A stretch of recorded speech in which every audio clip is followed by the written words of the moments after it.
finally, scientists discovers exactly where Jesus was buried and releases documentary of proofs. And inside this report, they claim to say they've been on this search for thousands of years. And what they are trying to do is to discover whether Jesus Christ's body will be found where he was buried. And now they've discovered exactly where he was buried, and all the records, they've compiled it in this documentary. So if you're a Christian and you want to understand some few things, some few mysteries, watch this, listen to this documentary. The answers are here. For the first time in centuries, researchers have uncovered what's believed to be Jesus' tomb. Workmen uncovering the marble slab over the tomb. The historian Eusebius said he did it to cover the tomb where Jesus was buried. After many centuries of searching in different places, scientists finally found evidence confirming the location of Jesus' burial site. Inside the tomb, they discovered valuable knowledge that provides answers to long-standing mysteries that have puzzled generations. Where was this tomb located, and what chilling secrets lay hidden inside its depths? Did they find Jesus' remains? Join us as we reveal what's inside Jesus' tomb and how it will affect our beliefs. The precious tomb of Jesus.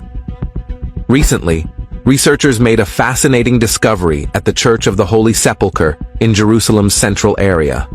For many years, the Church of the Holy Sepulchre has been a significant destination for Christians from all corners of the globe, drawing them on pilgrimages to this sacred site.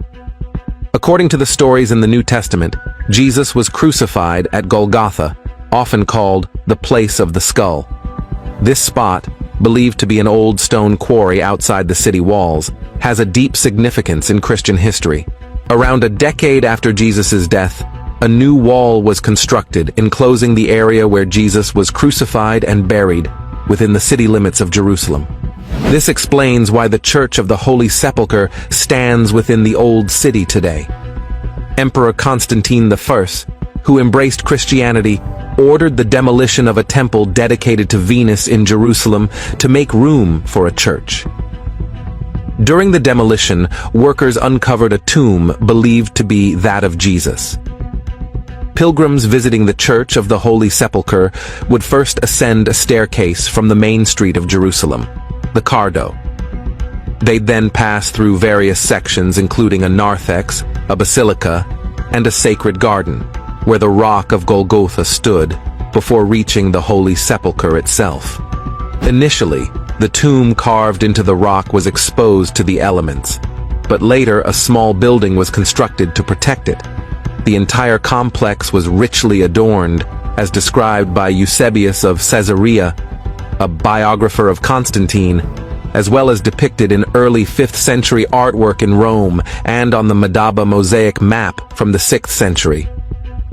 Excavations in modern times have also shed light on its rich decorations. In the year 326, Constantine's mother, Saint Helena, embarked on a journey to Jerusalem. Legend has it that during her pilgrimage, she stumbled upon what was believed to be the cross upon which Jesus was crucified, often referred to as the True Cross. The tale of the The True Cross's discovery became widely known by the early 5th century. By the 11th century, a cave beneath the ruins of the basilica gained fame as the chapel of the invention of the cross. In 614, tragedy struck when a Persian army razed the church to the ground and seized the true cross. However, in 631, the Byzantine Emperor Heraclius managed to negotiate its return. Following the Arab conquest in 638, life for Christians in Jerusalem remained relatively peaceful initially, with tolerance prevailing. However, 3 centuries later, changes came about as the basilica's entrance was transformed into a mosque. Then, in 966, a devastating fire which was ignited during anti-Christian protests consumed the dome of the structure. In 1009, the destruction of the church was ordered by the zealous Fatimid Caliph al-Hakim. Nonetheless, the Byzantine Emperor Constantine IX Monomachos generously financed its reconstruction, but with alterations to its layout, including a new entrance on the south side, during the latter part of the 11th century. Remarkably, during much of this era, Muslim rulers in the city treated the pilgrims with kindness and respect. It was only after the Seljuk Turks took over Jerusalem in 1077 that rumors began to spread about Christian pilgrims facing mistreatment and being denied entry to the church. The desire to reclaim sacred sites, particularly the Holy Sepulchre, played a significant role in motivating the First Crusade, which took place between 1096 and 1099. Following the capture of Jerusalem by the Crusaders in 1099, eyewitness accounts describe how the surviving members of the journey prayed in the Church of the Holy Sepulchre, which was unusual because it lacked a roof at the time. Over the next 50 years, the Church of Constantine I Monomachos underwent extensive reconstruction. While its original layout remained intact, the church was transformed into a cathedral, modeled after Western churches. The garden surrounding the church became the Crusaders' Basilica, and a separate chapel was dedicated to the Rock of Golgotha. The Church of the Holy Sepulchre was rededicated on July 15, 1149, exactly 50 years after the First Crusade captured Jerusalem. However, construction work continued for several years after this event. Nonetheless, the church largely resembles the one visitors see today.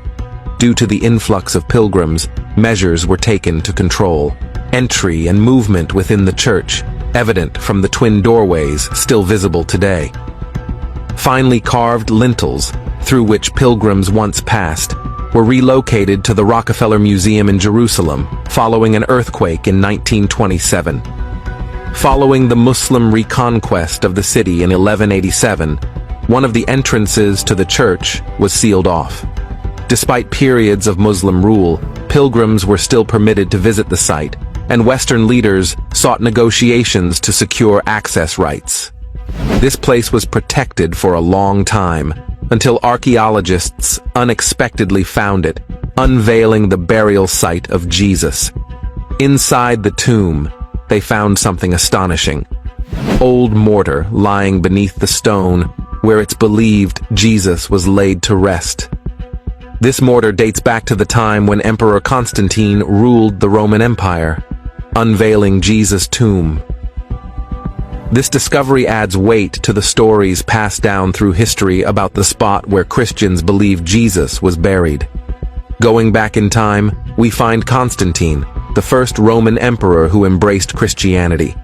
The tale tells of him uncovering what's believed to be Jesus' rocky tomb, the cherished figure in Christianity, with the help of his mother, Helena. Legend has it that this significant event happened around 325 to 326 AD. Constantine was on a mission, inspired by a divine calling, to find the sacred place where Jesus was laid to rest. They searched tirelessly until they reached Jerusalem, where they believed the tomb could be found. Their journey led them to an ancient Roman temple, possibly dedicated to Venus, the goddess of love. It was a crucial moment in their quest, as they stood before this historic site, ready to uncover the secrets hidden within. The ancient Roman temple, a timeless structure woven into the fabric of history, became the main focus of their exploration. As they sought to uncover the sacred tomb hidden within its walls, the temple underwent a dramatic transformation. It stood for centuries as a symbol of ancient times, until it was carefully taken apart to reveal the secrets concealed beneath its ancient stones.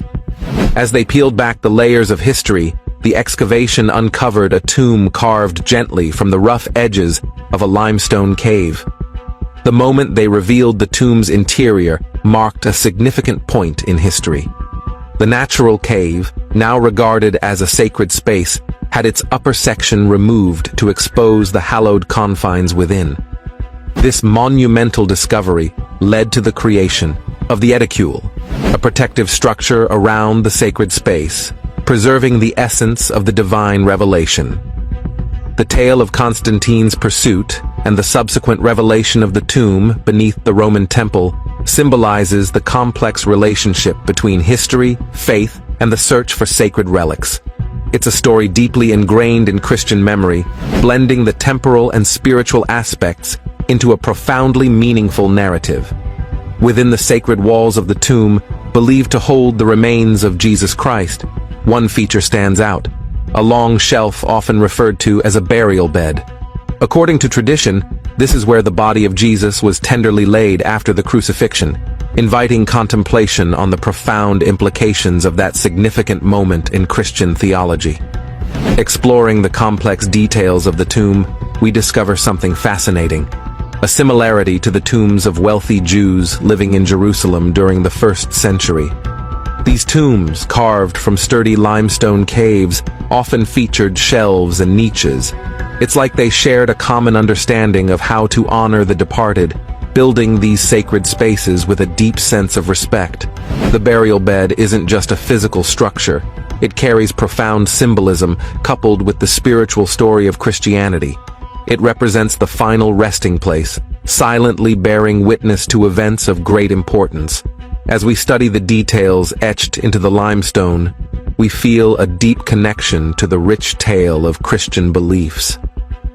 A layer of history unfolds as we examine the marble covering the burial bed. This marble, believed to have been carefully placed no later than 1555, speaks to the passage of time. Yet historical clues hint that it might have been there even earlier, possibly dating back to the mid-1300s. Throughout history, accounts from pilgrims have echoed down the ages, offering us precious insights into the layers of time and enriching our understanding of the sacredness held within. Every chisel mark on the marble and each curve of the burial bed carries with it the whispers of centuries past. These details connect ancient times with today through the respect shown by pilgrims and believers. The tomb, with its special features, goes beyond mere physical space. It becomes a vessel carrying centuries of devotion and contemplation. It invites all who approach to connect with a narrative forever etched in stone. Now let's take a look at the scientific discoveries regarding the mortar found in Jesus' tomb. Exploring shocking ancient secrets, led by Chief Scientific Supervisor Antonia Maropoulou. A team of scientists dated mortar samples taken from different parts of the edicule, the protective structure around the tomb. What they uncovered shocked the world. The mortar, a relic embedded with the history of architecture, became the focus of their investigation.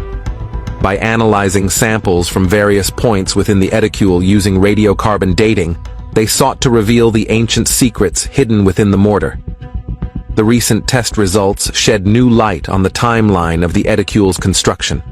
The discovery that the lower slab, a crucial part of the sacred structure, was likely cemented in place during the mid-4th century adds another layer of historical significance to this holy monument. Associating this construction work with Emperor Constantine's reign adds an important layer to the story, linking the edicule's beginnings with the influence of a key historical figure. The confirmation of Constantine's involvement in building the edicule holds deep meaning for scholars and historians focused on uncovering the mysterious history of this sacred place. The time frame of the mid-4th century offers a glimpse into the past, connecting the edicule's architectural development with the history of the Roman Empire. As the results emerge, they bring a pleasant surprise to those studying the sacred monument, with the dating of the edicule's lower slab standing as evidence of the ongoing search for historical truth. Once silent witnesses to ancient craftsmanship, the mortar samples now reveal insights that enhance our understanding of Emperor Constantine's journey and the individuals who shaped the sacred sanctuary of Jesus' tomb. Scientists used an advanced method called optically stimulated luminescence, OSL, to date the sacred mortar samples from the edicule, allowing them to determine when quartz sediment, crucial to the mortar, was last exposed to light. This technique is significant because it accurately unveils details of time. The mortar samples underwent thorough examination at 2 separate laboratories, each contributing independently to the quest for clarity about the timeline.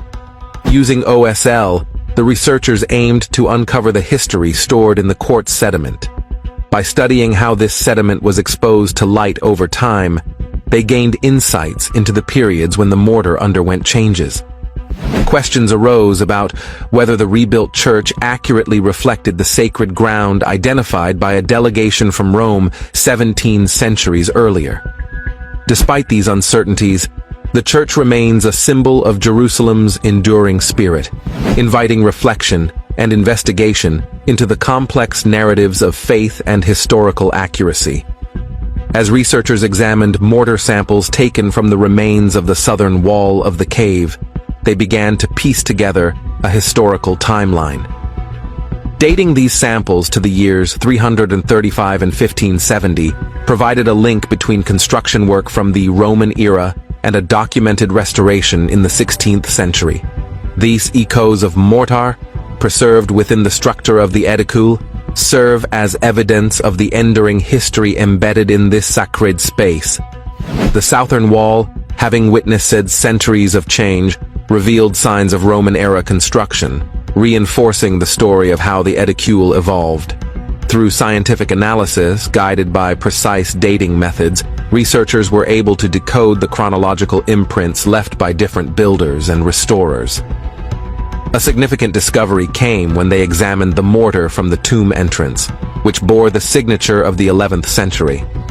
This aligns with a crucial period in the edicule's history, the careful reconstruction following its destruction in 2009. The findings highlight the resilience of those who worked tirelessly to preserve this sacred space, showing their dedication through careful reconstruction efforts during the 11th century. The careful examination of these fragments not only helped determine their age, but also paid homage to the skill and dedication of those who, throughout the centuries, contributed to the ongoing restoration of the edicule. Unraveling the mystery of Jesus. Today, the tomb receives daily visits from millions of pilgrims and is looked after by priests from various Christian denominations, following strict regulations that date back to the Ottoman era. Apart from the Church of the Holy Sepulchre, there are 6 other locations in Jerusalem that people believe could be where Jesus was originally buried. But which one is the true site? One such location is the Talpiot family tomb, located about 5 kilometers south of the old city of Jerusalem. Discovered in 1980, it gained widespread attention after the 2007 Discovery Channel documentary, The Lost Tomb of Jesus, produced by James Cameron and directed by Simcha Jacobovici. Inside the Talpiot tomb, archaeologists found 10 ossuaries, or bone boxes, bearing names like Jesus, Mary, and Joseph. Of particular interest was an ossuary with the inscription Mariamene, believed to belong to Mary Magdalene, suggesting a possible marital connection to Jesus.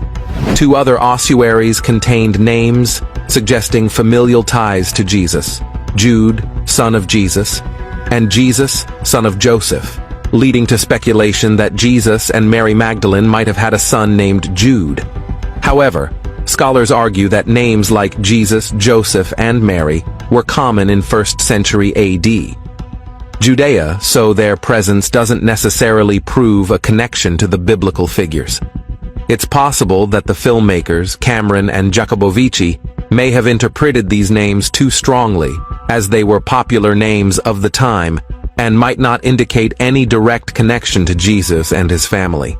Supporters of the Talpiot tomb argue that DNA testing showed no maternal link between Jesus and Mariamene, a claim the Discovery Channel documentary suggests supports their theory of marriage between the two. However, critics point out the possibility of a paternal relationship, like father-daughter or grandfather-granddaughter. Scholar James Tabor suggests that the famous James, known as the brother of Jesus, might have been buried in the Talpiot tomb, indicating it as the family burial site of Jesus of Nazareth. Chemical tests, funded by filmmaker Simcha Jacobovici, suggest a connection between the James ossuary and the Talpiot tomb based on trace elements found in the soil of East Jerusalem.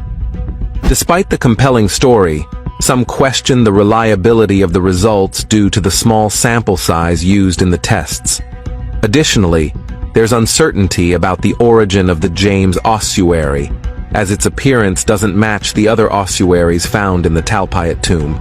It's worth noting that scholars interviewed for the documentary, except for James Tabor, have raised concerns about how their statements were portrayed and misrepresented. This difference makes it important to question the conclusions made by the filmmakers. In simple terms, those who support the idea of the Talpiot family tomb haven't convincingly explained a big problem.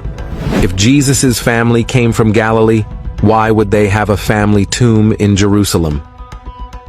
Archaeologist Jody Magnus makes a clear point. During Jesus' time, only rich families used rock-cut tombs and the tradition of later moving bones to ossuaries. If Jesus' family was more modest in Galilee, they would probably choose a regular grave. Magnus also notes that the names on the Talpiot tomb's ossuaries suggest they were from Judea, where people were known by their first name and their father's name, not like in Galilee, where they were identified by their first name and hometown. It's like solving a simple puzzle. The pieces don't match the Galilean picture. Another possible burial site for Jesus is the Garden Tomb, which gained popularity in 1883 thanks to Charles Gordon, earning it the nickname Gordon's Tomb. Its appeal lies in its tranquil garden setting, attracting many tourists, especially evangelical Christians who are eager to visit the place where Jesus is thought to be buried. The history of the Garden Tomb is full of questionable identification methods, including Gordon's belief that Jerusalem looked like a skeleton, with Skull Hill as the head. There's a case of dishonesty, with Ron Wyatt falsely claiming to find the Ark of the Covenant nearby. Adding to the doubt, no tombs from the Second Temple period have been found nearby. Archaeologist Gabriel Barkay studied the tomb complex housing the Garden Tomb and concluded that it dates back to the Iron Age, around the 7th or 8th centuries BC. Its architectural style is more like tombs from the First Temple period, especially those near the Basilica of St. Stephen. This means that, contrary to what John chapter 19 verse 41 says, the Garden Tomb wasn't a new tomb where nobody had been buried before. It was already over 600 years old during Jesus' time. Unfortunately, for researchers looking for Jesus' burial place, this tomb has been ruled out as a possible location. Another place suggested as Jesus' burial site is the Tomb of the Shroud, located in the Kidron Valley. Its historical authenticity is debated, but it gained attention because it's near the Garden of Gethsemane and is linked to a tradition about Joseph of Arimathea. The tomb is carved out of rock, a common style for tombs in ancient Judea.